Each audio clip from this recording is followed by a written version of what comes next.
UPF আৰু UPPL খোৱাৰ কথাটো আমাৰ সিদ্ধান্ত নহয়, এইটো হাইকমাণ্ডৰ সিদ্ধান্ত। তেখেতসকলে ওপৰত কথা পাতিব আৰু তেখেতসকলে কি সিদ্ধান্ত ল'ব আমিতো সেইটোৱে ফ'ল' কৰিম। কিন্তু কথাটো হ'ল যে আমাৰ উদ্দেশ্য আৰু লক্ষ্য এটাই, আৰু প্ৰমোদ বড়ো ডাঙৰীয়াৰ লক্ষ্য আৰু উদ্দেশ্য এটাই যে বিটিআৰত ৩৫ লক্ষ জনসাধাৰণ বসবাস কৰে।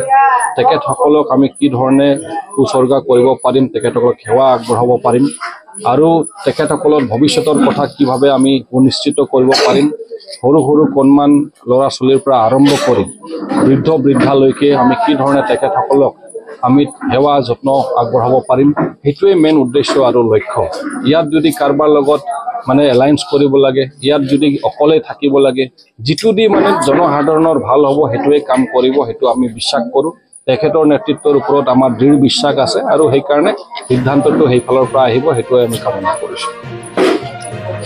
সঁহাৰিটো মই ভাবোঁ যে বৰ্তমান বুলি নহয়, প্ৰমোদ বড়ো ডাঙৰীয়াই যেতিয়াৰ পৰা চৰকাৰত আহিছে, তেখেতৰ যিটো নেতৃত্ব, তেখেতে যি ধৰণে আমাৰ সকলো জাতি জনগোষ্ঠীৰ কথা চিন্তা কৰি আছে, সকলো ধৰ্মাৱলম্বীৰ মানুহৰ কথা চিন্তা কৰি আছে, সকলো শ্ৰেণীৰ কথা চিন্তা কৰি আছে, তো সেইটো চাই সঁচাকৈ বহুত মানুহ আপ্লুত হৈছে, বহুত মানুহ বহুত ভাল পাইছে আৰু বিশেষকৈ আগৰ যিটো পৰিস্থিতি আৰু পৰিৱেশ আছিল, সেইটোৰ পৰা এতিয়া বৰ্তমানৰ পৰিস্থিতি পৰিৱেশ আকাশ পাতালৰ এটা পাৰ্থক্য দেখা পাইছোঁ।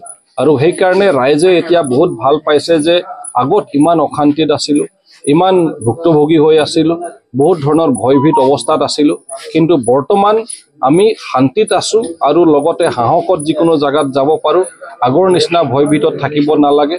তো সেই তেনেকুৱা পৰিৱেশ পোৱাৰ কাৰণে ৰাইজে সঁচাকৈ বহুত প্ৰশংসা কৰিছে প্ৰমোদ বড়ো ডাঙৰীয়াক আৰু আমাৰ UPPL দলৰ নেতৃত্বত যি চৰকাৰ চলি আছে। আৰু সেইকাৰণে অকল আমাৰ শ্ৰীৰামপুৰ সমষ্টিতে নহয়, গোটেই বিটিআৰত দৈনন্দিন আমাৰ UPPL দলত যোগদান কাৰ্যসূচী চলি আছে আৰু এনেকুৱা ধৰণৰ মিটিংবিলাক চলি আছে আৰু এই মিটিঙত বহুত মানুহৰ লগত আমাৰ মত বিনিময় চলি আছে আৰু ৰাইজে এইখন গোটেইখিনি মিটিঙত তেখেতসকলে সঁহাৰিও জনাইছে আৰু তেখেতসকলে বহুত ভাল পাইছে যে সঁচাকৈ UPPL দলৰ নেতৃত্বত প্ৰমোদ বড়ো ডাঙৰীয়াৰ নেতৃত্বত এটা সুশাসন চলি আছে আৰু এইখন চৰকাৰকে আমাক লাগে প্ৰমোদ বড়ো ডাঙৰীয়াৰ হাত আকৌ মজবুত কৰিব লাগে। তো এতিয়া আপোনালোকে কি চাইছে, ডেভেলপমেণ্ট হৈছে নে নাই না? তো তেখেতসকলেতো ক'বই, নিজৰ কথাটো ক'বই, এইটোতো চব পলিটিকেল পাৰ্টিৰ নিয়মেই হয় যে তেনেকুৱা ধৰণৰ কথা ক'ব। কিন্তু আজিৰ তাৰিখত আপুনি ৰাইজক বুৰ্বক বনাব নোৱাৰে। ৰাইজ সজাগ হৈছে, তেখেতসকলে বুজি পায় কোন দলে কোন নেতাই যিটো কথা কৈ আছে তাত যুক্তিযুক্ততা কিমান আছে, কিমান সঁচা কথা কৈছে না মিছা কথা কৈছে, ৰাইজৰ সন্মুখত গোটেইখিনি জল পট স্পষ্ট। সেইকাৰণে কোনেও কাক আজিৰ তাৰিখত ভুল পথে পৰিচালিত কৰিব নোৱাৰে। তেখেতসকলে যিমানেই গাই থাকক, যিমানেই কৈ থাকক, ৰাইজে আজি বুজি পাইছে যে আমাৰ UPPL দলৰ নেতৃত্বত প্ৰমোদ বড়ো ডাঙৰীয়াৰ নেতৃত্বত কিমানখিনি কাম হৈছে, কিমানখিনি কাম আগবাঢ়িছে আৰু কোন চৰকাৰে আজিৰ তাৰিখলৈকে ইয়াত সকলো জাতি জনগোষ্ঠী, বিভিন্ন জাতি জনগোষ্ঠী যে ইয়াত বসবাস কৰোঁ, সকলো জাতি জনগোষ্ঠীক মান সন্মান জনোৱাৰ কাৰণে কোন চৰকাৰে কি কৰিছে। বিশেষকৈ BPFকে মই সুধিব খুজিম যে তেখেতসকলে যে ইহঁতৰ যিটো 17 বছৰৰ চৰকাৰৰ কালত তেখেতসকলে কোন জাতি জনগোষ্ঠীৰ কাৰণে কি তেনেকুৱা মহান কাম কৰি দিছে যাৰ জৰিয়তে সেই জনগোষ্ঠীয়ে গৌৰৱ অনুভৱ কৰিব। আৰু মই ৰাইজকো এইটোৱে অনুৰোধ জনাম, যেতিয়া BPF দল আপোনালোকৰ সন্মুখত যাব, আপোনালোকে এটা কথা সুধিব যে আমাৰ জাতি জনগোষ্ঠীটোৰ উত্থানৰ কাৰণে, আমাৰ জাতি জনগোষ্ঠীটোৰ আগবঢ়োৱাৰ কাৰণে, আপোনালোকে আমাৰ সমাজটোক আগবঢ়োৱাৰ কাৰণে আপোনালোকে কি কৰিছে।